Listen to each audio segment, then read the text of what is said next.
Welcome to Leaving Nothing to Chance, your go-to podcast where we bring you insights from some of the most influential voices in small business and personal development. Each week, we dive deep into conversations with top thought leaders, authors, and business moguls from around the world, sharing their secrets to success and strategies for growth. Tune in for exclusive content that will inspire, motivate, and equip you to take your journey to the next level. This is Leaving Nothing to Chance. This is going to be a great show, folks. I can't wait to get into this interview. And brother James Twyman is with us. He is the author of 24 books. I've done 4 and I'm tired. 24, I can't even imagine. New York Times bestseller, The Moses Code. James has been invited by world leaders and peace organizations to perform the peace concert in countries including Iraq, Croatia, Bosnia, South Africa, and most recently the Ukraine, often while wars have been raging around him. During these many trips, he's entertained millions of people and just a voice of peace, which I think is something that we all can benefit from in these kind of crazy times that we're living through. James, welcome to the show. Thank you, John. It is really a pleasure to be here. And you're right. These are crazy times, but they don't need to be so crazy if we could just follow a few simple things, most of which we learned in kindergarten. We just need to go back and remember the common respect that we need, that we seem to have lost in order to regain some level of normalcy.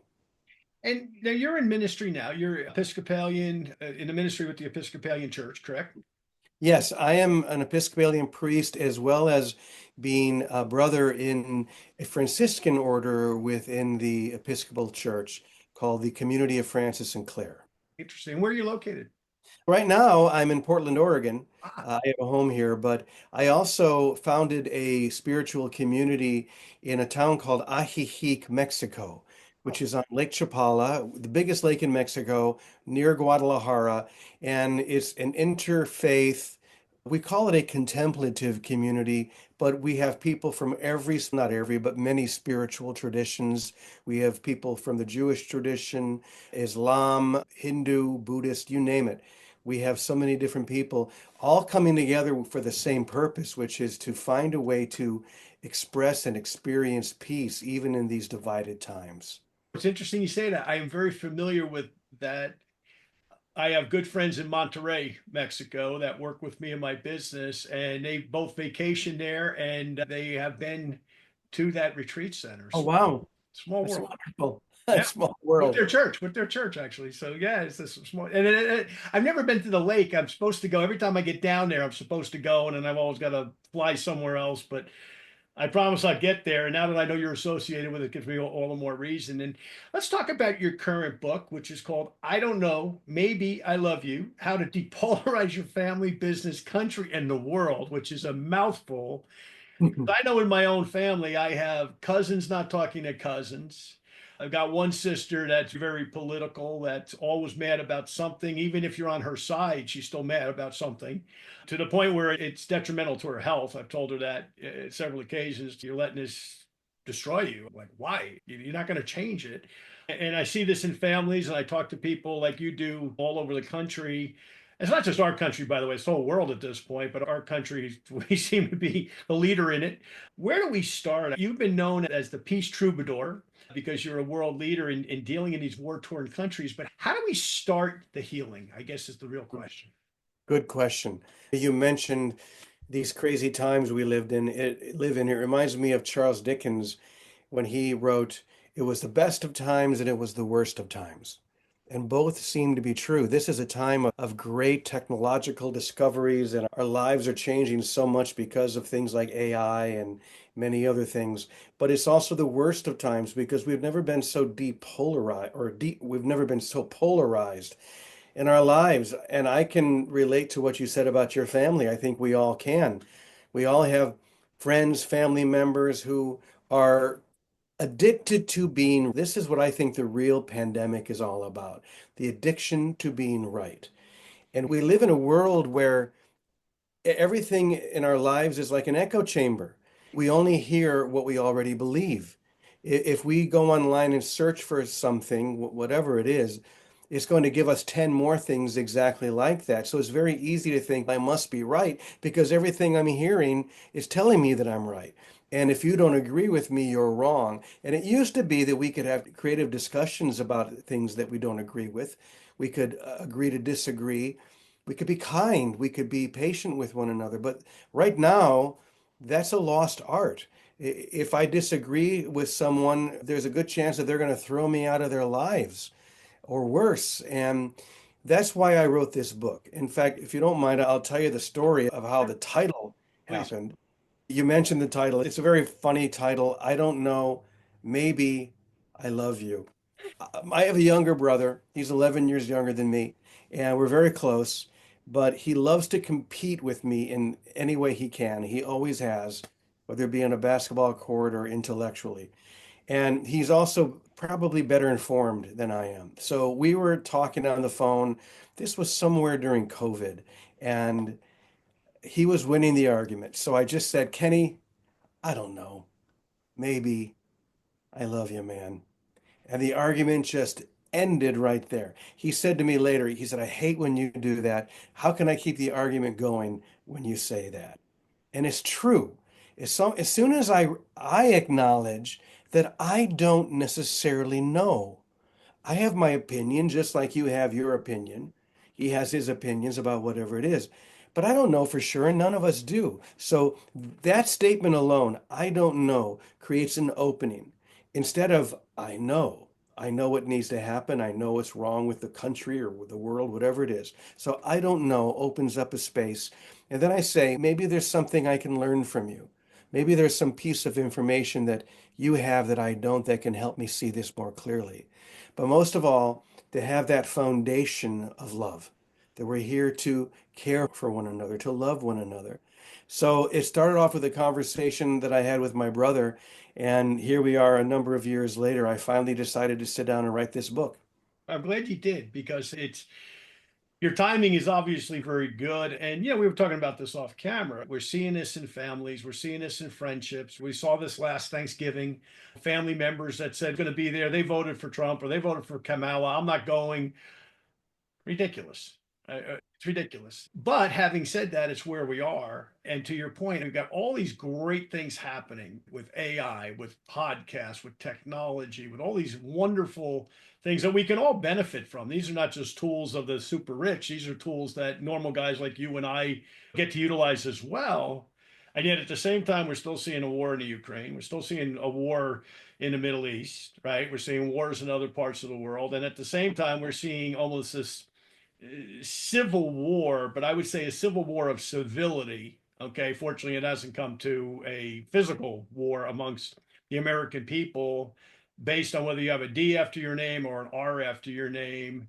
How do we get past it? And what would St. Francis say if he were alive today and he were sitting at a kitchen table on Thanksgiving or Christmas, and one side of the family's this way, the other side's this way? What would his counsel be to those people to get it together? I am so glad you asked that question because I love St. Francis. I am a Franciscan. He has been really the guiding light in my life. And so we have to remember that Francis lived 800 years ago at a time that was very polarized, much like today. In fact, it was the end of what we now call the Dark Ages, and it was right before a time of great creativity and light that we now call the Renaissance.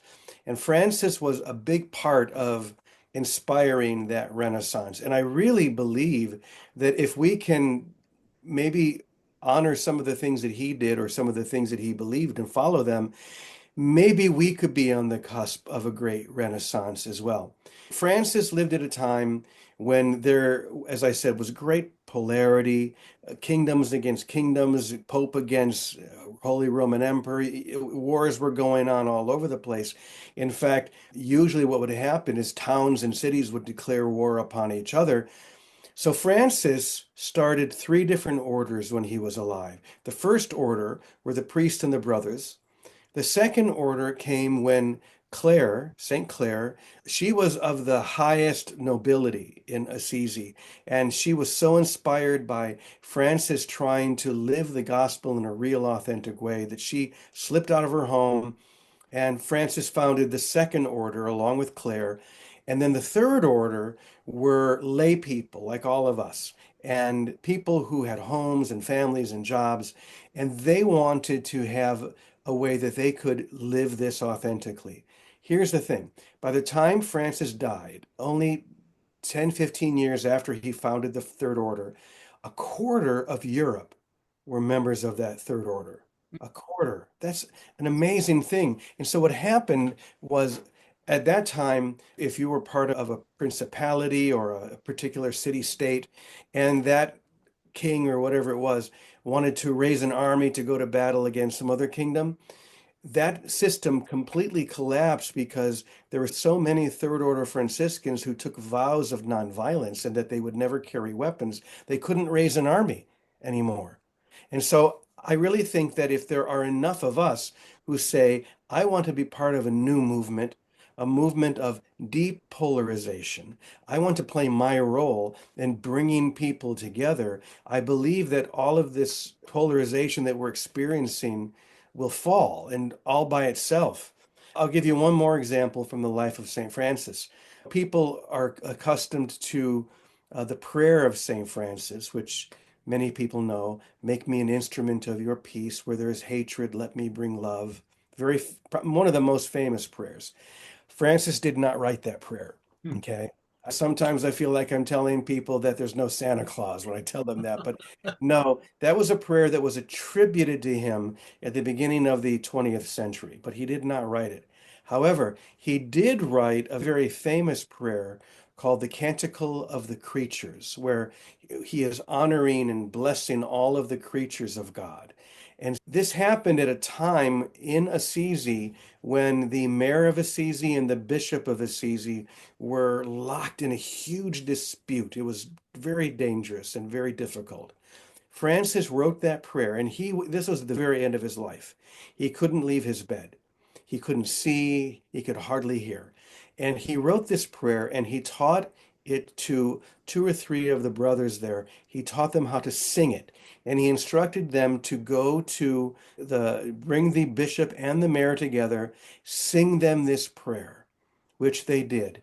And these two men were so moved by what they heard, they embraced, they cried, and the conflict ended. So this was a big influence to me when I started my role as the Peace Troubadour, that music and prayer can have such a powerful effect. So I know Francis would have felt in some ways very at home at this time. He probably would have told us to relax, to focus on the ways that we are the same rather than the ways that we are so different. And I think he would call us to a childlike simplicity and curiosity. This is key, curiosity. If someone disagrees with me, I have a choice. I can I can push them away, I can tell them that they're wrong, or I can be curious and I can say to them, "Tell me more. What made you think that? Or what happened in your life that made you believe that?" And if we can be curious and listen to one another and go back to those tools that we learned when we were in kindergarten, be kind, be respectful, I think we're going to get through this time and maybe even be far more brilliant than we were in the beginning. You're making such incredible points, and thank you for that. And like I go back during 9/11, okay, as an example, right? And I'm a native New Yorker. I grew up in North Jersey, but I'm a native New Yorker. I'm from that area of the country. So that was that wasn't polarized. That was a time where we were all angry. And one of my hobbies was always judo and jujitsu I was involved with. And my friend had a school here, and he happened to be a Persian American, Iranian. And we walked into a place to have lunch. And now, by the way, this guy was a world class wrestler, so it wasn't a guy somebody was going to take on in a physical confrontation. But we went into a restaurant to have lunch right after 9/11, about maybe 2 3 months after, and a group of young guys come up and they start giving him a hard time. And They knew nothing about him. All they could tell is that he was Middle Eastern. He had the look and he has the accent and all that. And I said, gentlemen, I said, first of all, this man's my friend. I said, second of all, you know nothing about him. He loves America as much as you and I do. That's why he's here.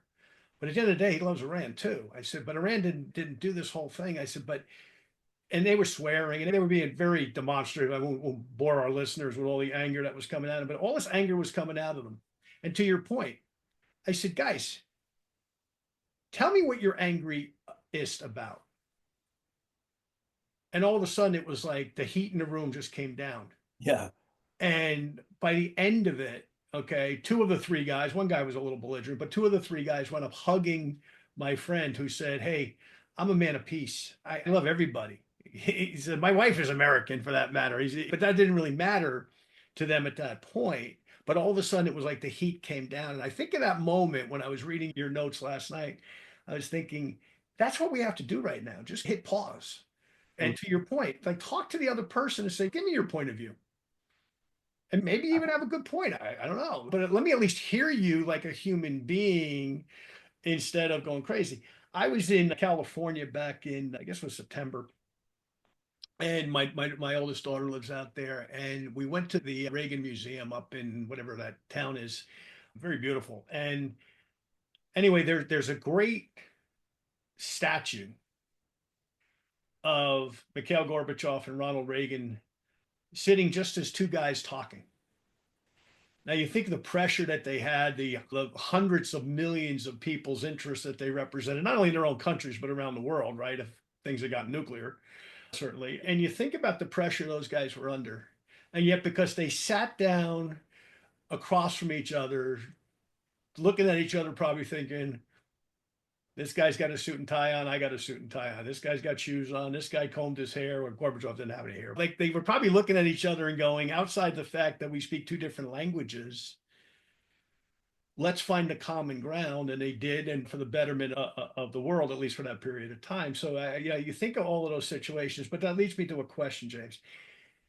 How do we put those fires out, be it like the instance with Reagan and Gorbachev at a macro level, or my friend and I going to lunch and a couple of young guys really picking the wrong two guys to fight with. But at the end of the day, it didn't get there. Thank goodness. It got to the point where we had dialogue instead of destruction, if so to speak. Because I think that we're at that precipice right now. There's just so much volatility going on as we speak, as we do this show, for example, on the universities at Harvard, Columbia, some of the great Ivy League schools back east. There's all sorts of things going on. There's anti-Semitism on the one hand. There's maybe people's civil rights being violated on the other hand, maybe being deported that they shouldn't be. They're American citizens. There's all of this angst and all of this anger that you see when you turn on the television and you just see anger and people yelling and screaming at each other. How do we get them talking to each other? Now that's the question today, isn't it? How do we hit that pause button? How do we just take a deep breath and instead of reacting, responding from a deeper place? Once again, these are very simple things that we learned a long time ago, but this is the time that we have to put them into practice. That's why, for me and for this book, I'm hoping to start or to initiate a whole movement of people who want to be depolarizing agents. So it begins by, number one, just listening. I think that the biggest problem is that we don't listen to each other. We immediately react. I hear who you voted for, and I immediately push you away because you must be a bad person. I'll tell you one of the stories that I wrote about in the book that really challenges that idea. There's a dear friend of mine who lives in New Jersey, actually, and I've known her for 30 years. Anyone who knows my friend Vicky will tell you that she is the most loving, caring, spiritual person they've ever known. Such an amazing, loving person. I'll back up a little bit. I started writing this book when I was on a concert tour on the East Coast. I had driven from Portland, Oregon to up to New Hampshire and then made my way down through Pennsylvania and then all the way back. So I had a conversation with a couple of friends, and one of them turned out to be a publisher. She owns her own company, a small but very good company. And I said to her, I've written 23 books. I don't think I'm ever going to write another one, but if I were to write another one, this would be it. I don't know, maybe I love you. And I told her the story about my brother, and she said, if you write that book, I will publish it. So I started writing that night. And the book basically follows me as I travel from New Hampshire and then down into New York and New Jersey, Pennsylvania, and then all the way across the country as I simply talk to people and listen to their stories. So back to my friend Vicky, as I said, anyone who knows her will say she is the most loving person. And she's also a MAGA enthusiast, which somehow for me didn't line up. How could someone be so loving and support this sort of rhetoric? I began to listen to her instead of just reacting. I asked her questions, and as I said before, I was curious. So tell me more about that, just as you did in that situation with your friend in the restaurant. And you're right, it just brings the temperature down. If someone feels like they're being heard, it changes it. I started the book with a story. I was in North Conway, New Hampshire, and I remember there was a man holding a big Trump sign on the street that said, "Vote Trump or else what?" I'm not sure. Now, I'll just stop for a moment and say this is by no means about saying that one side is right and one side is wrong or vilifying anyone. We're beyond that now. But I was curious about that man, and so I spoke with him. Most people are either honking their horns in support or giving him the Mm. finger. And so I went and talked to him and I listened to him and I shared some of my own perspectives. But here's the bottom line before I continue. I don't know. And neither do you or any, we don't know for sure. I know that I have an opinion and you have your opinion, and someone may have a different opinion, but none of us know for sure what the answer is. So maybe if I listen to you, something will open up. And of course, that brings us to that place of love. As I listened to my friend Vicky, and she shared what she was feeling, what she felt guided to do, it made me understand and appreciate her in a new way. So we can't vilify people just because they voted in a certain way or they support. In fact, I have a credo I'll share with you, very simple. I share this a lot when I'm in churches and other places. Three parts. Number one, I don't care who you voted for. Come walk with me. Mm. I don't care who you support, left, right, Republican, I don't care. Come serve with me. Nothing you can say is gonna change the way I feel about you. So come love with me. Let's do this. And if we realize that none of those things in the end really matter, what does matter is us coming together in the things that we can agree on and building from there. I'll tell you one more quick story because you reminded me of this with your story in the restaurant. I have had the chance to go to many countries at war or in great conflict and to share peace concerts and also to bring millions of people together for intentional global meditations and prayer, synchronized prayer meditations. So, an example would be I've been to Iraq twice. Mm. The second time I was there when Saddam Hussein was still in power. And then 1 year after that, I brought leaders from about 8 different religions to Baghdad to have a ceremony of peace where each of these leaders would share a prayer and a ceremony from their tradition. I thought, one day, let's have a good story come out of Baghdad. So we had a Native American leader, we had Jewish leaders, we had Muslim leaders, so many. And one of them, the Jewish leader, he has what's called the paya, which is, I'm sorry, here. He has the payas here. And as soon as we got into Iraq, our sponsors, who were very open and very loving themselves, said he's going to be a problem because the people just aren't going to they aren't going to like him being Jewish. And my friend Eliyahu said, no problem. He just took it and he tied it in the back so it looked like a ponytail, right? And everything was good. And then finally, the day arrived for this big ceremony. We're in the National Theater, and each of the leaders are coming up and they're doing their ceremony. And there is a translator translating everything into Arabic. And finally, Eliyahu gets up and he has his payas down. He looks very Jewish. And you could feel the temperature of the room. Hmm. just go up, so spike so fast. And he began to speak, and they were listening, but you could see there was a wall, an anger, a fire. And the translator's translating everything he's saying. I was backstage, so I walked up to the translator and I said, "Stop translating for him." Because I knew Eliyahu speaks Arabic. Why is he getting a translator when he can say everything he wants to say? So he looks and he notices the guy's gone. So he just begins speaking to them in their own language. Immediately, you could feel the temperature go down. Here is this Israeli who is their enemy speaking to them about forgiveness in their language. It was one of the most profound moments I've ever experienced in peacemaking. And I think it's those types of things that we need in this country today. Wow, I'm into that. Wow, I got like a chill going down my spine here. And that reminds me, you see, every Christmas they put this thing on about the song Silent Night.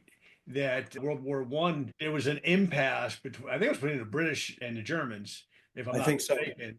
And all of a sudden, it was like it hit Christmas Eve. You hear them, somebody on one side or the other starts singing it, and I think the original was in German, so it might have even been the German side that started. But either way, and then they come out, they play soccer, they're sharing food, and then unfortunately it hit midnight, and they went back to shooting at each other. It shows what can be done when humanity has the best angels versus the worst angels driving it. Let's come back to that though. You've been all over the world. You've been in a lot of war-torn places. And what is that when you go in there? Obviously, a personal risk. These are not safe places. It's not doing a concert in downtown Portland, right? These are places you might not come back. What's your thought on that? Like when you go in there and you go, "Hey, I'm going somewhere where I may or may not even be welcome by everybody. You're welcome by the people who invited you. By great personal risk, I admire that so much. What's your thought when you go into an environment like that?" I'll tell you one of the first examples, another story about going into Baghdad. I was in London. My first book had just come out, and I was in the UK doing a book tour. And I was on a very popular radio show in London. I had heard in advance that this particular host is very challenging. So be careful. And we were talking, this was at a time when Saddam Hussein was doing lots of naughty things, and we were right on the brink of another war. This was in 1998. And he says to me, "Okay, Mr. Peace Troubadour, does this stuff really mean anything, or is it just a bunch of spiritual nonsense?" So I said the first thing that came into my head, which was, what I'd like to do is to go into Baghdad and simply sing the Muslim prayer of peace to Saddam Hussein.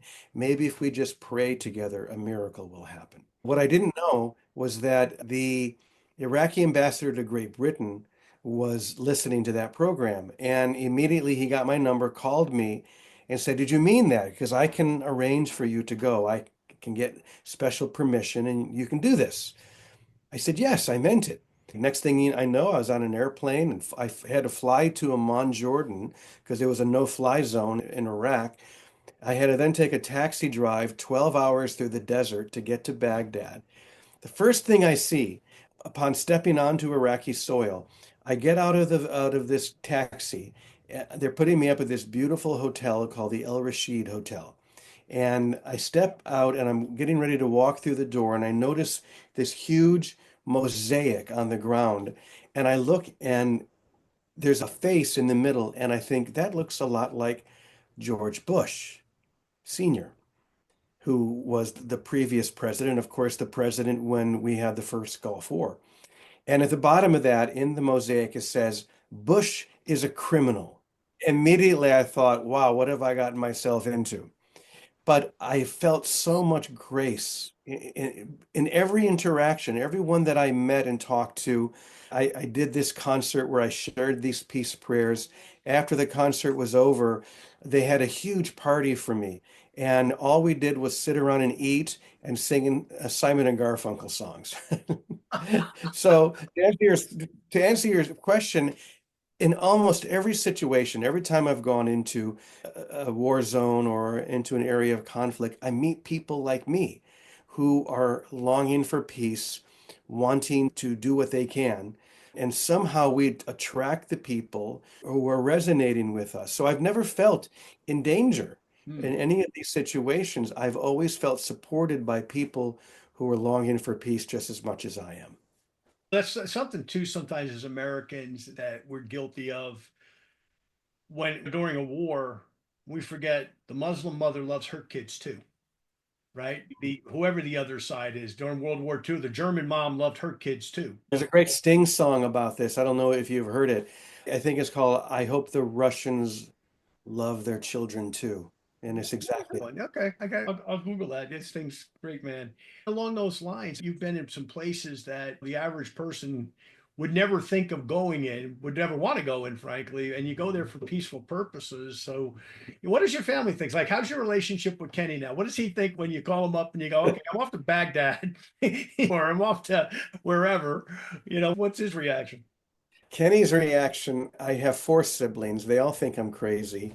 And my parents, they are so old school and they get so worried. Of course, my mother doesn't understand me getting on an airplane going anywhere in the US. I went to Canada, she was all worried, let alone going to Baghdad. In fact, I remember on that trip I mentioned when I knew that I was going to be flying there, I waited, I called my agent and I told her to call my mom and tell her, but wait till I get on the airplane. Wait till it's in the air, because knowing my mother, she'll find some way to stop that airplane. But they don't understand because, like St. Francis and people like him, I do tend to be radical, but radical, I hope, primarily in my love. I just love to share this message, and it invigorates me, just as it did Francis 800 years ago. And to be able to just show how simple this is, if we can just listen to one another, respect one another, let go of this need to be right, the real pandemic, and open our hearts a bit more, we'll come back together naturally. We don't have to worry about how it's going to happen. So I don't go to as many danger zones as I used to, but the last time was I was at the border of Poland and Ukraine when the war first started there, as we would watch as the families would come to the border, the men would kiss their wife and children goodbye, the wife and kids would cross the border, they would go back. And we saw this over and over again. We were there passing out stuffed animals to the children Mm. as they came across. So I do love that work and I'll go wherever I'm called to go. But right now, I feel the call is immediate and right here in our country to start this movement. And by the way, I should mention that if people want to get more information on this, all they need to do is to go to de-polarized, d-polarized.com. And we're going to have tools and how people can do this on their own, form groups. If we can have thousands or even millions of people who are committed to being a positive influence and helping to depolarize, I think we're going to see changes that we can only imagine right now. And I love that because it's proactive, it's peaceful. We see people blowing up Teslas right now. I don't even think they understand what they're going to do to the environment. Okay, from the batteries, for example, or what they could do to themselves or others. But with the explosion, we see that going on. That's not that's not 1960s radicalism marching against the war. That's insanity, right? So we see that on the one side. Then we see on the other side, let's lock them up for 40 years. Well, that's not a solution either. To your point, what would be a solution? Let's sit down and talk. Why are you so angry? Just like I go back to what we just talked about with those young men. What are you guys so angry about? This man never did anything to you. You never saw him before. How are you mad at him? You don't even know the guy. And I was over in Germany, I want to say 3 years ago, and I don't know if you've ever been to where they have the Museum of Hatred. No, The Museum of Hatred. They call it the Museum of Hatred. It's in Berlin. It's at the wall, right? Like the part of the wall that's still up. And the reason that they call it that, okay, is the Jewish community there in Berlin funds it. And what they've done is they have really taken everything from the Holocaust that they could get their hands on and they've kept it, including pictures. And I'll never forget this, James. I love your thoughts on this because you've seen this firsthand, have it, okay? But I love your thoughts on it. There's a picture of a German officer about to shoot a guy in the head on a like a cliff where the guy's going to be shot and fall into a hole and just be buried as a group of people. And there's a smile on his face. And then you go to the next picture and you can see that some of those same German officers hated what they were doing. They knew what they were doing, but they hated it. It was their job. It was either that or maybe their own family were going to be killed. But I'll never forget that. It stayed with me since I saw it, that somebody could enjoy hurting another human being, killing them, probably for no reason, by the way. This was an officer, and this was an old man he was about to shoot. He obviously was not an enemy combatant. He was just a guy, right? And he's about to assassinate him. And you've seen this firsthand, the good and the bad in people. How do we get those good angels, those officers that didn't want to be doing what they were doing? How do we get more people on that side of the fence here in America that want to do the right thing, want to dialogue with one another? And your website you just gave, I'd love for you to give that again. But what are some of the tools that people can enact, maybe starting in their own houses? Because there's houses that are divided on all this. By the way, I'm married to a Canadian, a French Canadian. In the last couple of weeks, we had some moments, not directed at me, but just in general, where it was like, what's going on with my country up there? Like, why is your big country picking on my little country? And so you see it. You see it even on stuff like that, where we weren't going to have a war or get a divorce over it. You know what I mean? And by the way, I don't bet. I don't play favorites on this stuff. You know what I mean? Like I just listen to my wife and I go, okay. And she starts swearing in French and I don't know what she's saying. But anyway, but on a serious note, how do we get people dialoguing immediately? Yeah.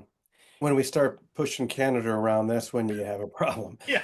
I keep telling my wife they're going to start firing pucks at us if we're not Yeah, careful. this is our best friend. These are our neighbors. It's like attacking your neighbor next door. What a side note, there's 3 million of us married to each other, by the way. There's Yeah. 3 million potential divorces. So the divorce lawyers will be happy maybe on both Oh sides. boy. At the end of the day, there's 3 million Americans and Canadians married to each other. To answer your question, one of the things that I've noticed is that the greater the polarization, the greater the insanity. Okay, so you look at what happened in Germany in the 30s and 40s, it was completely insane. Like just shooting someone in the head because they're different, because they're of a different religion, whatever it might be, and having joy around that is insane. I think it's important to call it what it is. Now, of course, Germans look at that and they see that, but there was a collective insanity in Germany at that time. Somehow they had bought into this, I'll say, demonic vision of a particular charismatic person, and they lost all sense of reality, of truth, and said, we're just going to go off the insane whatever. We're just going to lose our minds and do this because we're being told to. Now, people in the United States, if you ask the average person, they'll say, what happened in Germany in the 30s and 40s could never have happened here. I don't believe that to be true. I think it could happen. To what degree, I don't know. But we actually see the swing in this not only polarized direction, but totalitarian direction. If we don't get back to the values that made us great in the first place, and like you said, simple tools, listen to one another, be curious. Don't immediately respond when someone disagrees with you. Just hold still, take a deep breath. These are all very simple things. And if we can do that, then we begin to become less insane and we come back to sanity. And we just have to make the commitment to do that. And that's why I think that a movement needs to start.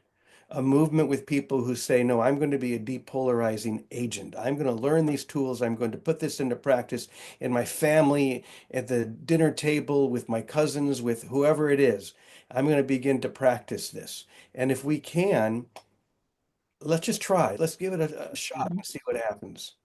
I love it because, like I said, I have the same concern you do. We're both about the same age, and I think we said earlier we were talking about some of our past presidents and leaders of the House. You know what I mean? We had back when you and I were young guys, right? We had Reagan and Tip O'Neill, right? Who were able to go and have a beer together and say, okay, there's 10 issues, but 3 of them were We got some common ground of both parties. Let's figure out the things that we can do together, shake hands, and make them happen for the benefit of the American people. And generally, both men were extremely well respected. When their names come up today, they're both gone a long time. They're both very well respected, even by people who didn't necessarily vote for them. You respected them because they got the job done on behalf of the rest of us. And we saw a little bit of that with Clinton and Newt Gingrich. They were willing to at least sit down and say, okay, we got all these differences, but what do we got in common? And you go back to something Jack Kennedy said back in the early 60s, right? These are not Republican problems or Democratic problems. I'm paraphrasing probably very poorly. I apologize to all the Kennedy scholars who are listening. Kennedy's point was, these are American problems, and the American problems, we do influence the rest of the world. It's important that we get the job done as a country that a lot of people look at as a leader in the world. Maybe we're not the leader in the world anymore, but we're certainly one of them. Reagan and Tip O'Neill, Clinton and Gingrich, and the fact that while those guys didn't agree on everything, they found common ground, and that was good for the country. And then JFK, of course, his famous statement about there's not Democratic solutions or Republican solutions, there's American solutions. And that's what the world wants from America from a leadership standpoint. Not necessarily that everybody's singing Kumbaya, but that we're getting along so that we can help them in some countries, especially these developing countries, right, which there are many around the world that need not our support just financially, but our leadership support in terms of democracy and freedom. Anyway, but if you want to pick up there and really do a deep dive, and we did it already a little bit, but go into the website and how people can get involved, even maybe marketing on social media. Sure. Okay. All right. Should I just start? Yeah. Okay. Yes, one of the things that is so important that's missing today are people living up to what they claim. For example, as a priest, I do my best to try to live up to the things that Jesus called us to do 2,000 years ago. Things like love your enemies, do good to those who hate you, bless those who curse you. Now, that's challenging sometimes, and it goes against common sense even to love my enemies, do good to those who hate me. But this is what he called us to do. So, what is very frustrating to me, for me, is when people claim to be Christians and then they do the exact opposite of what they were called to do. Not different, but the exact opposite, or believe the exact opposite. And just as you mentioned with Jack Kennedy, this is not a Republican or a Democratic solution, it's an American solution. I would say from a spiritual context, it's not about being a Republican or a Democrat, but if you're going to say you're a Christian or Jewish or whatever it is you claim, live up to that. Don't say one thing and do the opposite. So there is a discongruity, is that a word? There.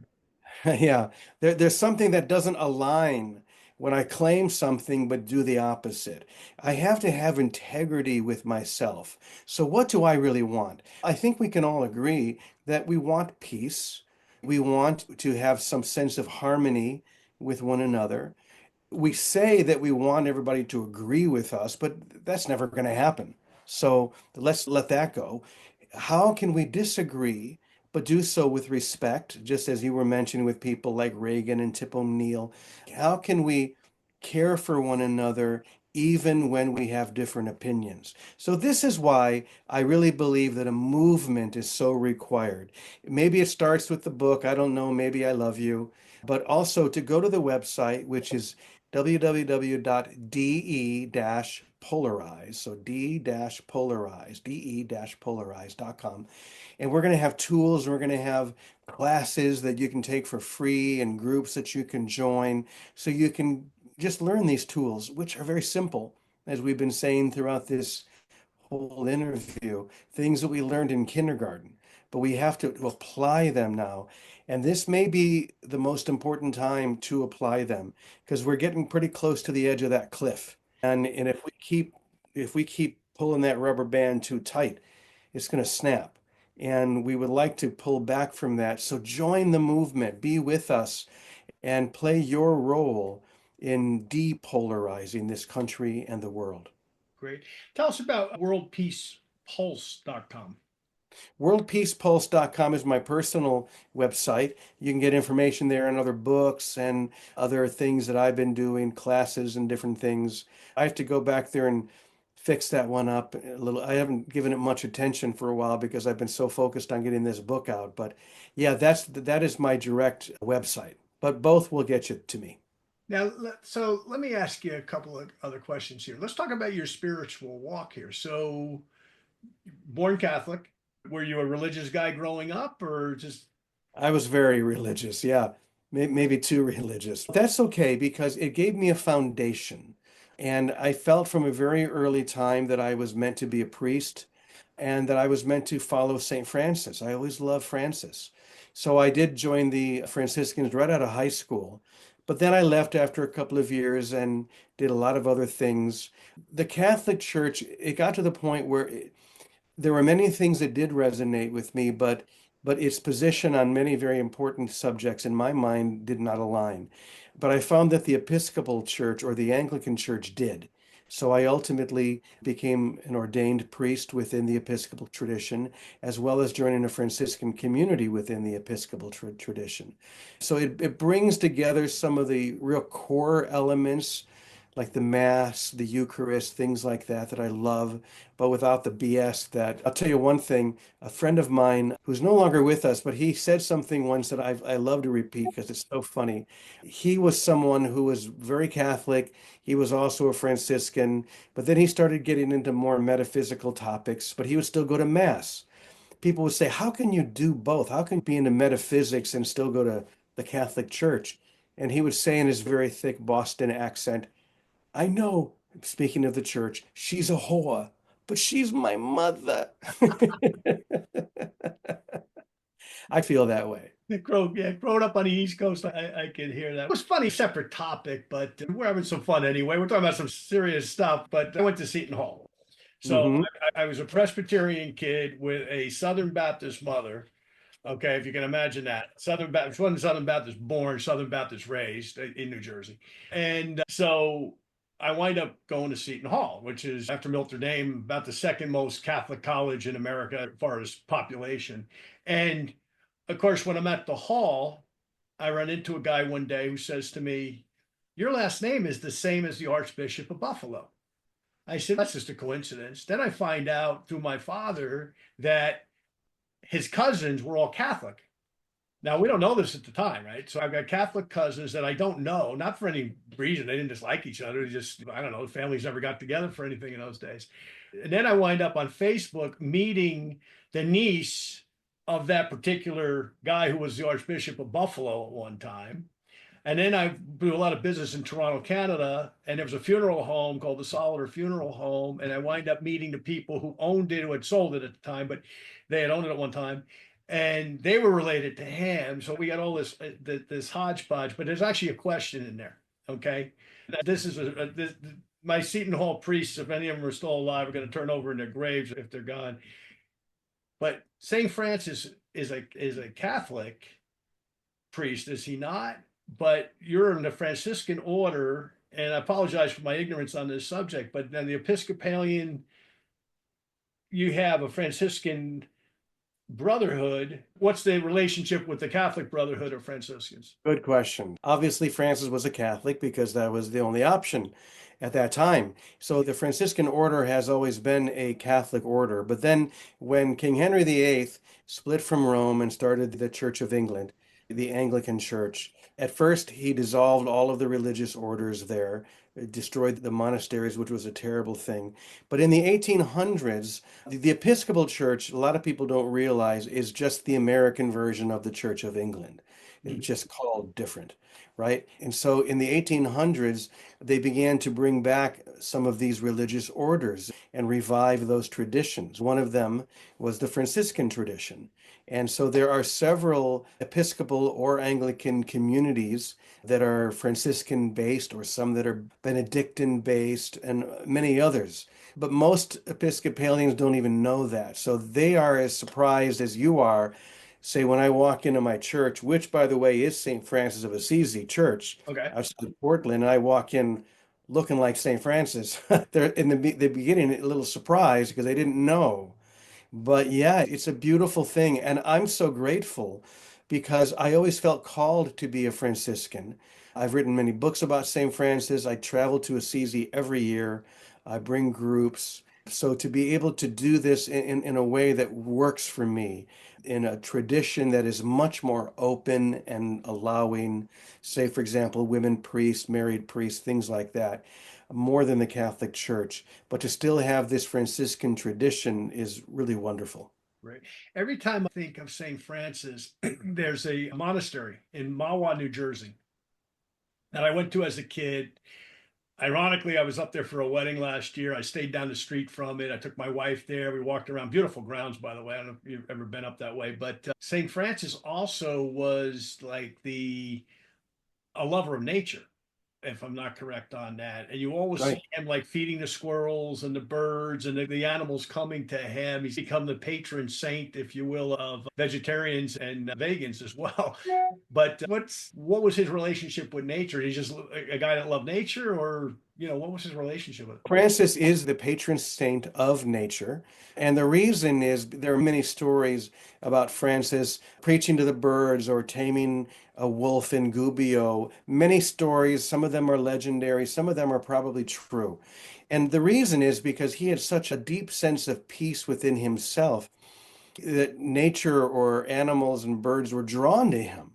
I have a children's book that I wrote called The Animals That Loved, wait, The Animals That Saint, no, The Animals that Saint Francis, that Loved Saint Francis. I can't remember the name of my book, but it's just from the perspective of the animals who loved him, right?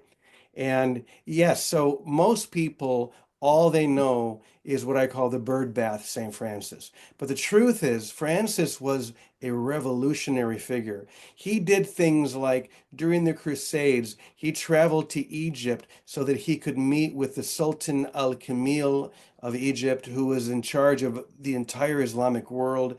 He thought that if he could just share with the Sultan the real message of Jesus, that he would end the crusade on his own.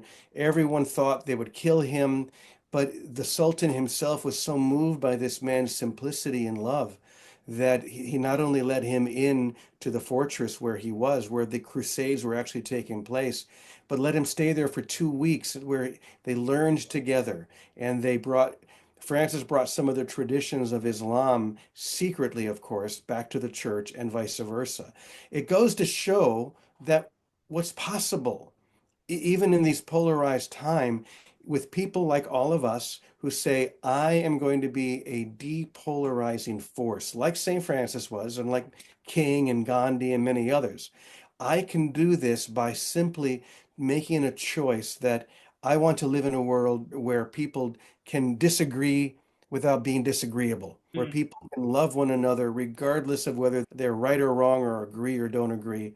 This is the world we're creating. So once again, we hope people will go to de-polarized.com and let's join this movement together. Great idea. I love it, James. And this has just been so interesting. And James is going to be a guest on our Ink and Insight show on Wednesdays. We're going to break the book. I don't know, maybe I love you down, but hey, we got to ask the most important question. Where do they buy it? You can go to Amazon, of course. You can buy it from any of the online sellers. Probably the bookstores will probably have it soon. Or if you do go to that de-polarized.com, you can just click the link right there as well. Great. Listen, this has been a privilege. I've learned a lot. I've gotten a new fascination with St. Francis, which I had at one time about 40 years ago, by the way, because I remember thinking just what an interesting human being he was, all levels. And so many of those priests, they had a multiplicity of talents in so many different directions, as do you. Hey, last question. Tell us about your music.